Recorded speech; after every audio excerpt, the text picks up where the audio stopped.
In this chapter, you learn some of the basic formulas that help managers price their products. What could be more important than setting your price? If your price is too high, you cut into sales, but too low and you cut into your margin. These formulas are useful because they take into consideration management's profitability targets. In particular, managers are often evaluated based on return on assets. Many of these formulas incorporate return on assets.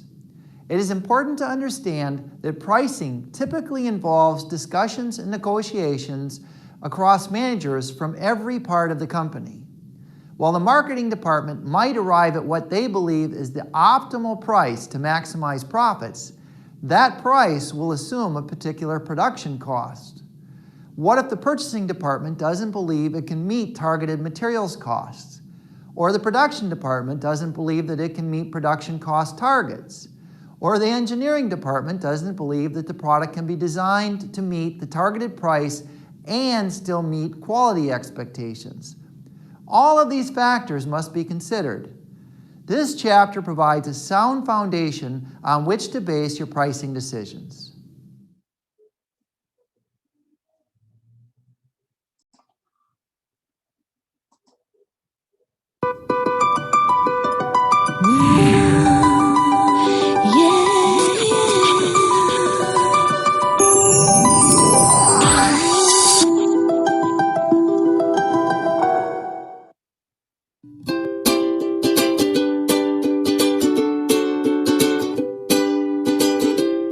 Zappos is an online retailer known mostly for its world-class customer service. They're all about delivering happiness to employees, customers, and vendors. Employees enjoy full health benefits, free breakfast, lunch, and snacks, awesome parties, theme days, and even a nap room. Customers are wowed by free upgrades to overnight shipping and a 365-day return policy. And the vendors, the companies that provide the goods that Zappos sells, are truly, partners. We work with over 1,000 different vendors and brands, and really those are some of our most important relationships. And it's really, our philosophy is, over time, we really want to build not just professional relationships, but personal relationships with our vendors. As you're about to see, these vendor relationships are key to understanding the Zappos approach to pricing.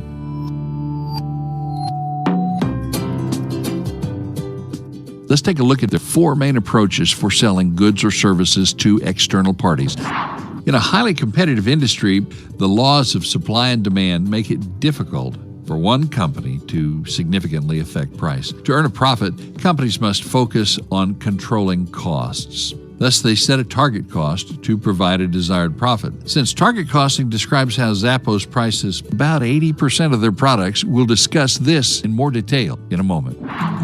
Zappos also sells several private label brands.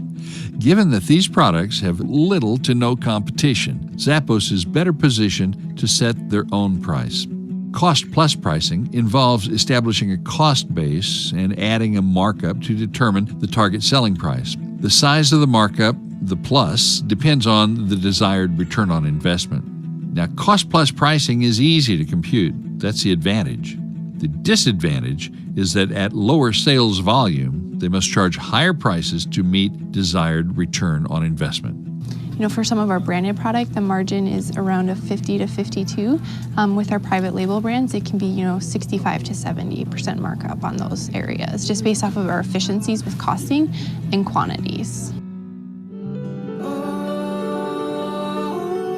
Instead of using full costs to set prices, some companies simply add markup to variable costs. This is helpful in pricing special orders or when excess capacity exists. The disadvantage to variable cost pricing is that managers may set a price too low and fail to cover fixed costs, which in the long run will lead to losses. Another variation on cost-plus pricing is time and material pricing. Here, 2 pricing rates are set, one for labor and the other for materials, with a markup for overhead and profit. This is widely used in several industries, especially professional firms such as public accounting, law, and engineering. Okay, now let's go back and take a closer look at target costing. As we said, the focus here is on controlling costs, since raising the price isn't the ideal option. How does a company keep costs low? Well, let's take a look at vendors. A company can nickel and dime them, or, like Zappos, a company can just be nice. Tony mentioned earlier that they focus on building personal relationships with their vendors, and they do this to keep the costs of purchasing goods from vendors as reasonable and low as possible. And over time, we found that that's really helped our business in ways, sometimes in ways that we just couldn't even possibly predict. With better vendor relationships, we're able to do things such as get better payment terms. So instead of having to pay in 30 days, which is kind of the industry standard, we've had cases where we pay 120 days later. 120 days? That is simply unheard of in their industry. And it means Zappos is often able to sell the product before they have to pay for the product. If a company has to pay for goods before they sell them, they might have to borrow that money and pay interest. On the other hand, if they sell the product well before they have to pay for it, they can earn interest. Good relationships with vendors also lead to occasional line item discounts, Where we can take discounts off the cost of the PO. meaning discounts off the actual purchase order. So they not only pay later than competitors, they also pay less. We've always believed that if you're nice to someone and do what's best for both companies, that it's going to be beneficial to you in the end. What are examples of how Zappos treats their vendors more like partners? Well, chargebacks are a common practice in the retail industry. Let's say you ship the wrong size shipment or the wrong color to your customer, who is the retailer. They literally charge you for your mistake.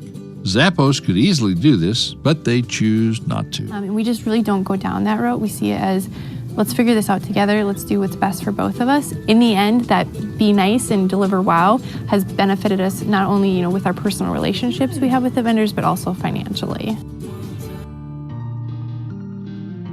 Let's finish our discussion of pricing by talking about ethics. Let's say you run your own company selling shoes on the web, and one morning you discover a pricing error in the website programming.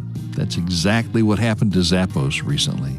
We had an error on our 6 p.m. site, which is our sister site that we do all of our liquidations on. We accidentally marked down products way beyond where they were supposed to be marked down, and it was only for a few hours, and it was in the early morning. So what do you do in a situation like that?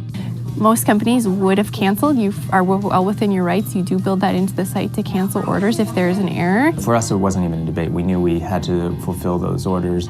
Oh, did we mention that it was a $1.6 million mistake? It affected about 20,000 styles. So it was definitely a hit.